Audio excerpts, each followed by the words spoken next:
Let me ask you something. What do dragons and American politics have in common, you think? At first glance, you probably make a weird face and say, Nerd! but hear me out.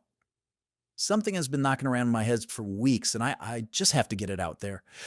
It's about empathy and, to a somewhat lesser extent, Dungeons and Dragons. Specifically, an image that I always remembered from Tom Moldvay's basic D&D set that was released way back in 1981, incidentally, a year before the famed Matt Mercer was even an inch in his daddy's pants.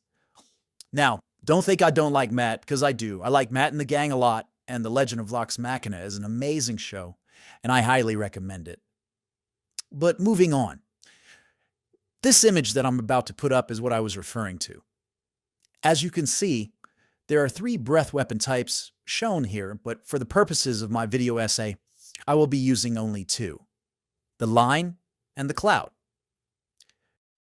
Wow, the way I said that reminds me of an old school cartoon called The Dot and the Line. It was a 1965 Chuck Jones cartoon that expressed the notion that people should be comfortable with who they are. I'll be sure to include a link to it in the description for those who are interested. It's an Oscar-winning piece of animation and well worth your time, suitable for all ages. Anyway, recently it hit me how the difference between the two can be used to express the difference in empathy between the red and blue political parties.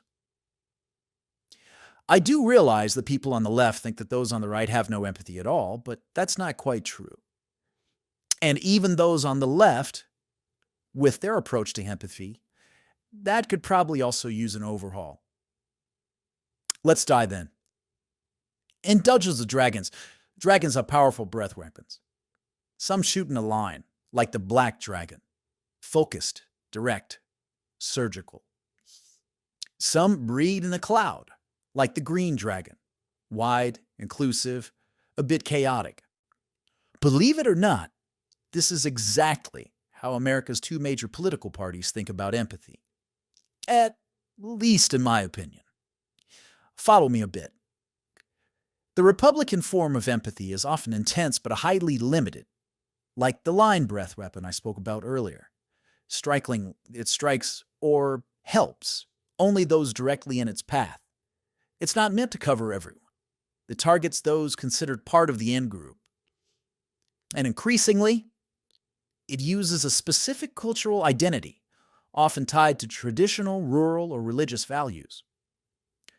Now, this empathy grows more exclusive over time, as the criteria for deserving this narrows. Immigrants, welfare recipients, unhoused individuals, and definitely racial and gender minorities are often seen as outside the scope of that empathetic line. It's not that Republicans lack empathy altogether, it's that their empathy is deeply conditional, often only activated when the subject is like us, in values, behavior, or background. This narrowing comes with political consequences. For when the in-group shrinks, empathy can become a weapon against those that are outside it.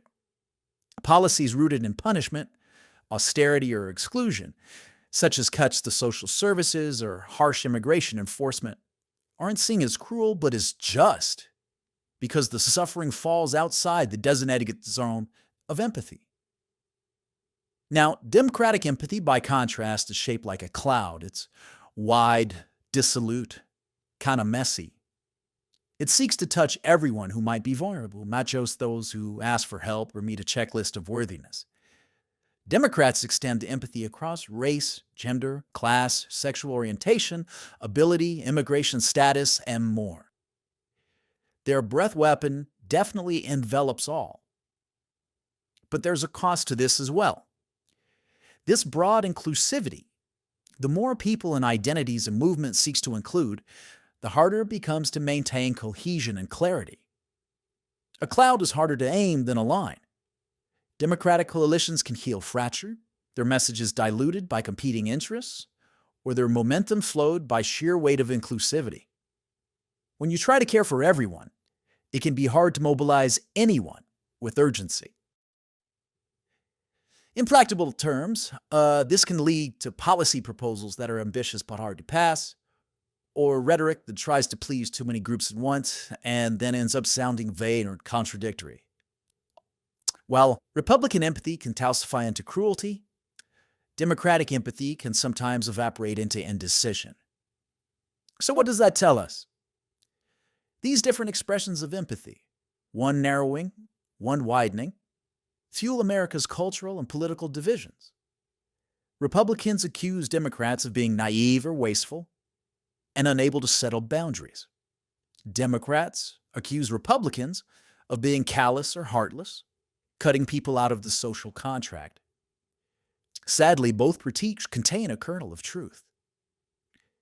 But empathy is not a finite resource. It is a political choice.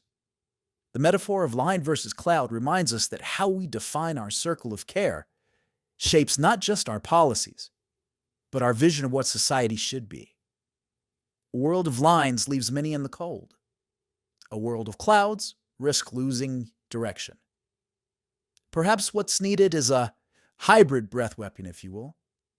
One that knows when to focus, but also when the wide net focus. I appreciate your time, and I'll leave you with one of my favorite all-time quotes. What you doing?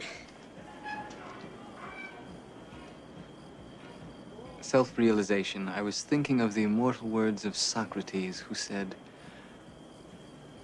I drank what?